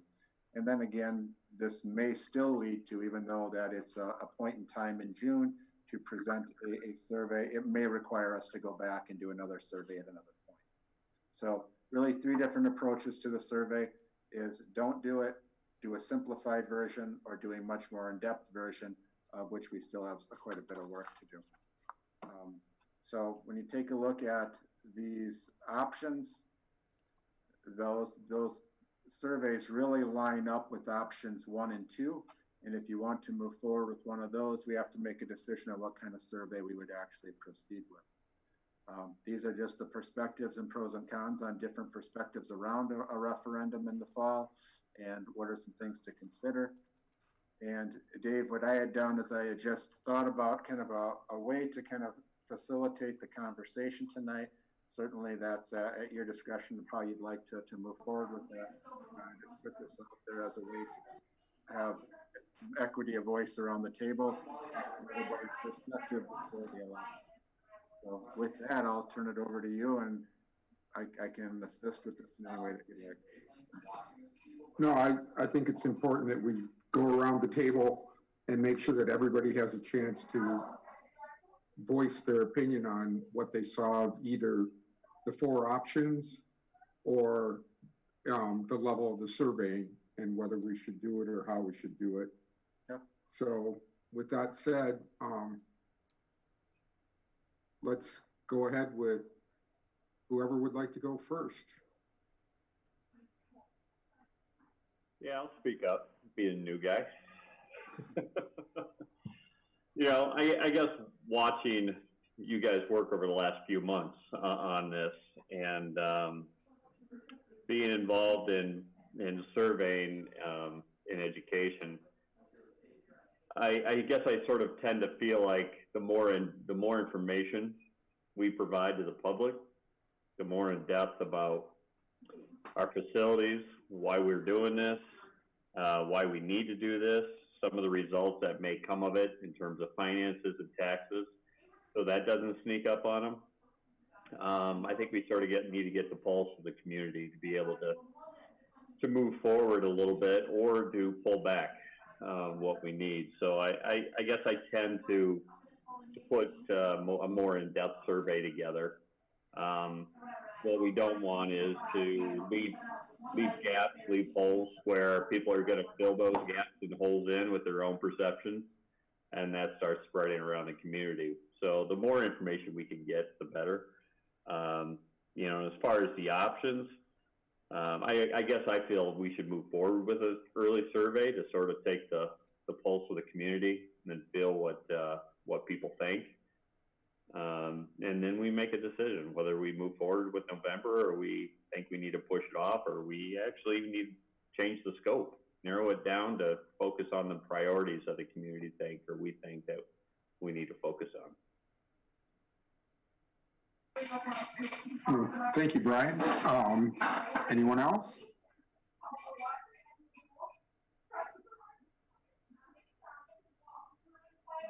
I guess everybody agrees with Brian.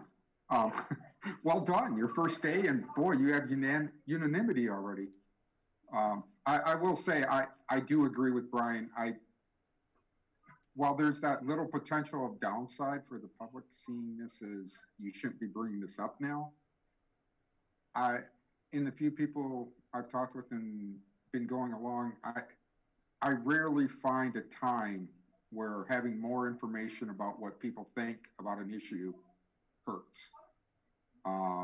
And while there's always that percentage of negativity that's going to be there no matter what we do or how we do it, I just think the survey helps us now. It helps us whenever we decide to do this, to get closer to what the public wants. So I also would agree with the fact that we go ahead with the in-depth survey and we let the public let us know their opinion, and then we have to decide from there.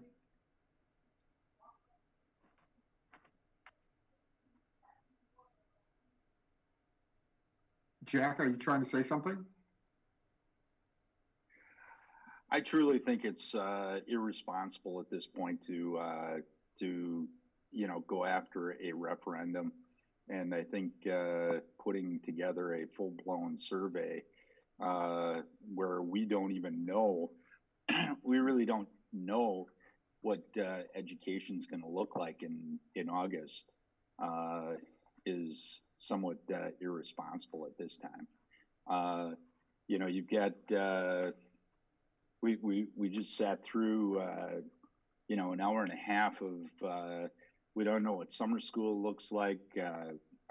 We don't know what graduation looks like. We don't know, how we're going to open the buildings in the fall, if social distancing is still going to be required with this, pandemic. To me, putting this together and spending that type of money, I think you have to be empathetic to the community. And, I've shared my opinion a number of times, and I think, there's a lot of stress in the community with jobs and funding and, all that kind of stuff. And I think putting a little track, between this pandemic and the referendum, and if it's next April or a year from November, I think you're going to be in a better position, and you're going to show sympathy to the community, and I think the community is probably going to be more supportive. Yes, I would agree with many things that Jack said. I'd like to see us postpone the building component of the November referendum, but possibly the operation for November. I think that there are staff members that we could certainly would certainly help run our organization. I feel our current situation is just too uncertain. I hear of new unemployed every day. I feel our state budget is too uncertain. There may be greater tax consequences that our community will have to share in. And I agree with what Jack said, asking for money right now just doesn't feel respectful for the hardship that some are experiencing. And I also feel that we really need to consider the impact of learning at home and how that may just completely change the future of education. I think that there are parents who are seeing great merits in virtual learning, and they may demand different formats of education in the future. If we even have 15% less, 100 kids less in our middle school,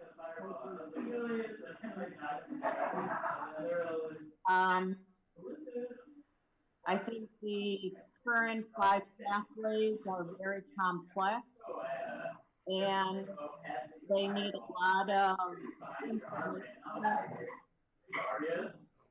And that's, I think Dave's microphone is picking up his house noise. It's It's awful loud. There we go. Thanks. I think the 5 pathways are almost too complex without information that we can provide to the community to just do in a survey. I don't know if it's fair for our staff, Randy, Steve, building administrators, teachers, to even look at all that's required to put together a referendum when they are dealing daily with the stress of doing learning during a pandemic.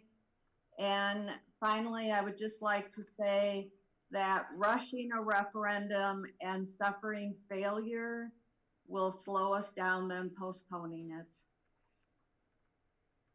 I would concur with Joan and Jack. I was looking at the history of our referendums, and actually it's interesting, we had a referendum in 2010 for a 4K facility and operating expenses to help improve programming and run the new building. It failed, and it took us 4 years to come back with the next plan that did pass.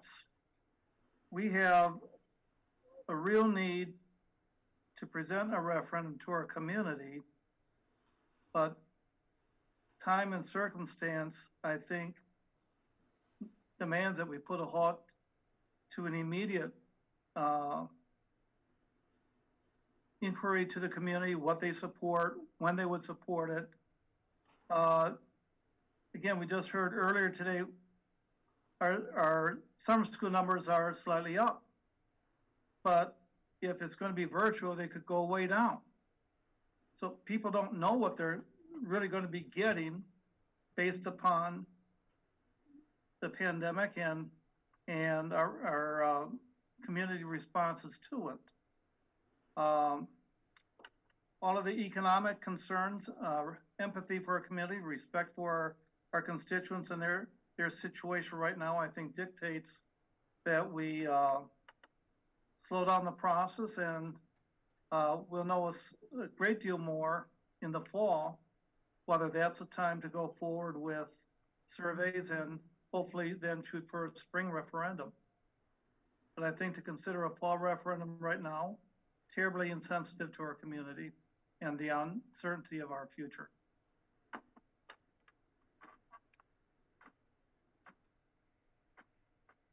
I agree with postponing the survey. I agree with the idea that we need to realize the community's uncertainty and not ask them to do. We can't even put a plan together yet because we don't know what's out there. So I would say we postpone and wait till we see what the fall is doing. I have no problem with having a referendum in next April or even next November. I think we should wait.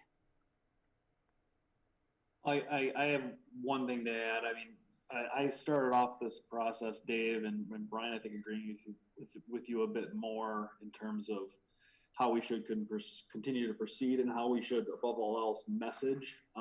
But you know, over time, I think we've been completely inconsistent in our messaging. And I mean, I'm looking at a headline in the Tribune that says referendum planning suspended while Waunakee School District deals with closure. Now, that's not really accurate, but that's the biggest headline that the Tribune's put out in a month, and it's saying something that's not exactly true. But that's based on comments that we got and citing the fact that we should probably put this out in the future anyway. So above all else, I think we should all be on the same page as to how we're going to message to the community about what we think is a priority at this point. And given how we've gone just for the last 2 months, I don't see anything but a survey saying we have no idea what to do. The school board doesn't know what to do. I can't imagine the community is going to know what to do either. And that's not putting things off on the right foot for getting a referendum passed or supporting our students or supporting our staff. So I guess I don't see the point right now of going forward with the survey when we can probably predict what it's going to say. It's going to say a lot incoherent, and it's not going to give us great answers anyway. So the goose, I think, is kind of cooked ever since this April 7th article, and that's disappointing, but I think we have to drink the water that we've been given and just move on at this point. That's all I've had.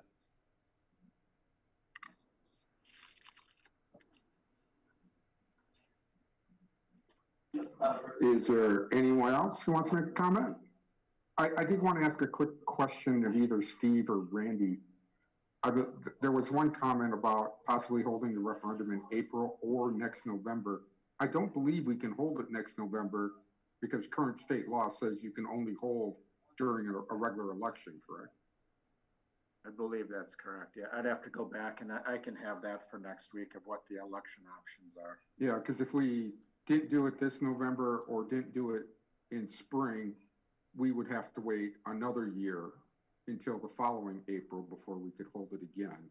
Yeah, I just have to look those up, but I'll bring those back on Monday, Dave, and get those out to the board and put them in the packet. Okay. Any other comments on this then? What is the cost of doing a survey now, providing information and gathering a little bit, and then having to do another one? I think to do this survey, the full survey is right around, I'm thinking it's $10,000 or $11,000. And we would have to do the same depth of a survey 2 years in a row? I think that would have to be kind of vetted out there yet, Brian. I'm not exactly sure, probably depending on what your results came back. We'd still have some of the costs that are associated with mailing, printing, et cetera, but certainly if you had the time as far as development might be different. And that's a piece I can vet out as well, as far as if you have a 2 survey process, we can have some conversations about what that might look like. Yeah, I'm just wondering, I mean, but you've got 7 people here making, sort of taking in the current situation, and we all represent our constituents but we talked to the 5 or 10 or 15 people about this, but I think it's important that we at least do the survey. I wasn't saying move forward because we don't know. By the time the survey comes out and we might be in a different place. We just don't know. So that's why I just thought a survey with information would be good enough to at least get a feel of the group. Then you make up the mind whether you're going to do anything. It's not, we're not committing towards something. We're just trying to start sharing the information with the public. So. Well, I guess one of the questions I would ask is why didn't we survey the community when we started this process and say, do you want a new school or not, or do you want new buildings? I think we've been voted in, and I've probably talked to about 100 people, 150 people on this, just walking around and wherever I go. So I think, in my mind, and it could be wrong, but in my mind, holding off is probably a good option. And to Joan's point, there are people that enjoy, some parents really think their kids are accelerating in the online education. And if you have a blended program, you may or may not need all the buildings.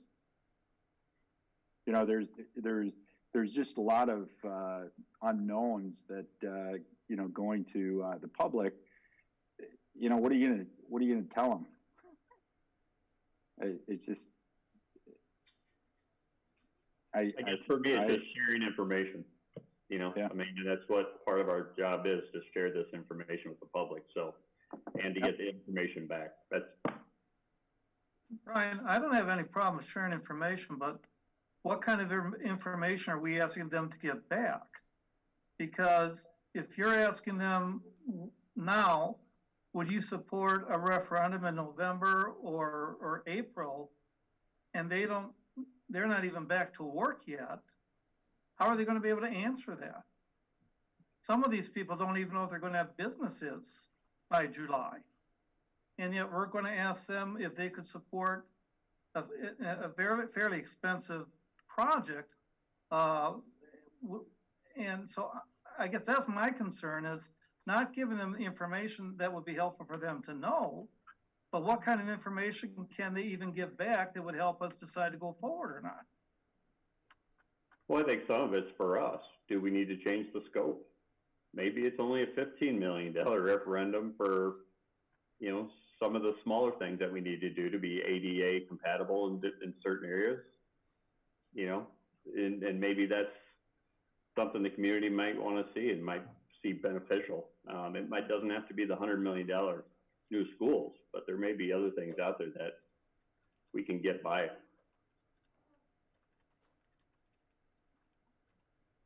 I will say though, the one unfortunate thing is we didn't have a community outreach by now, which we were supposed to have done, 2 months ago? The downside of not doing the survey this summer is the fact now you're looking to fall at the soonest to do a survey, yet it seems like I'm hearing maybe that's even too soon, in which case, in order to do an April referendum, we're now talking doing a survey in November, which is exactly the same time frame now that we're saying is too short to do it before November. Then you're going to be putting yourself behind the 8 ball to even do it in April, which means the next chance you get is April of the following year, which means we've taken a thing that for years we have been building towards, which is the middle school. It's way over capacity. And we're saying, well, let's put it off another 2 years, which means you're waiting 3 to 4 years after that before you ever build the middle school. And I know a lot of us put a lot of work into a 5-year facility plan on the last referendum. We're getting near the end of that time frame, and now we're talking delaying a 1.5 years to a potential 3-year build-out time. That's another 4.5 years down the road. You're now running into that next elementary school again. Now you're going to try and build 3 schools at one time. If we followed what we thought our growth was, which hasn't changed.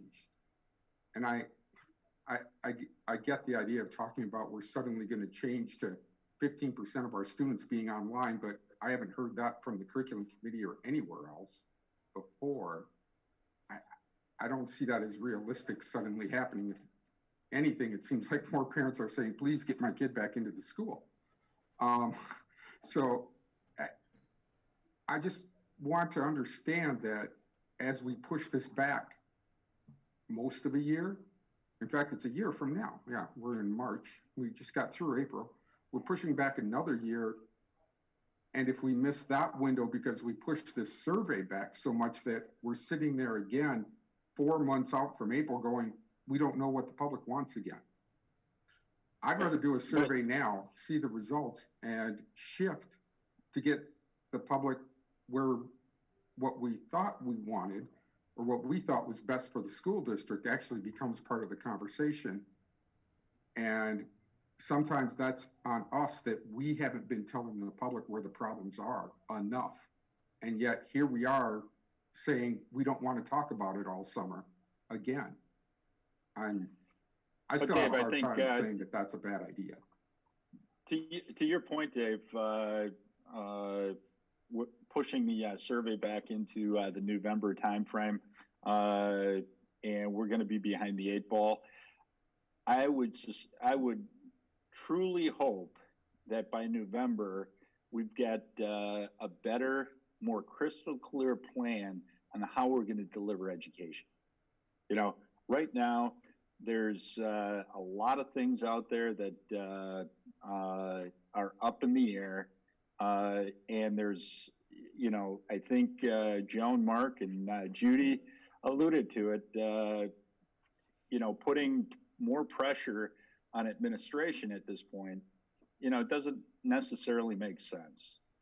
And I think what we should be doing, directing our administration to put laser focus on getting us back in operation.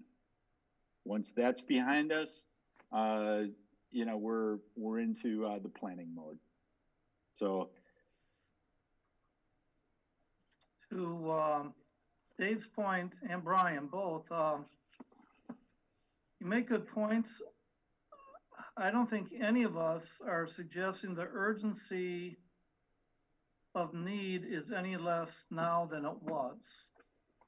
But if we do a June survey for a November election, that gives us 4 months to the election, to the referendum, excuse me. If we do a November survey, we've got 5.5 months to the April referendum. So we're not going to be rushing, but by the fall of the year, we should have a more crystallized awareness of what we can't afford. Perhaps, Brian, what we could do is do some informing without surveying of some of the options that we're looking at between, you know, through the summer. These are some of these are what we saw as our needs, and we'll be coming to you in the fall to ask about them and to see what you will be willing to support. We can begin that process now without doing a survey if we really need to. But I think we have plenty of time, October through April, to do everything that we'd like to do between June and November. And we're going to give the information to people, but they'll have a clear understanding of what their personal situation is before we start asking them to make a decision on supporting something that we feel the community really needs based upon, Dave, your 5-year studies, our facility needs that we've taken extremely seriously.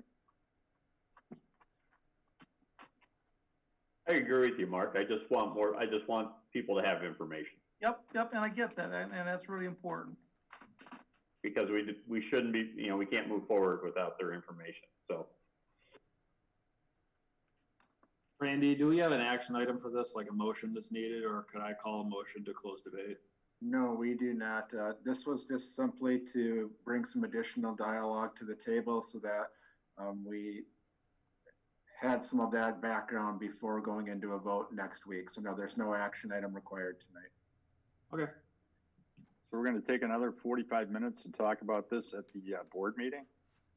Well, I think my hope was is that we could use tonight as kind of the conversation point so that we can then make a decision at the next meeting. I mean, certainly the board can make a motion here tonight, but I don't think that was the intent tonight was for a discussion. Now, this has really been the first night we've had an in-depth talk about this.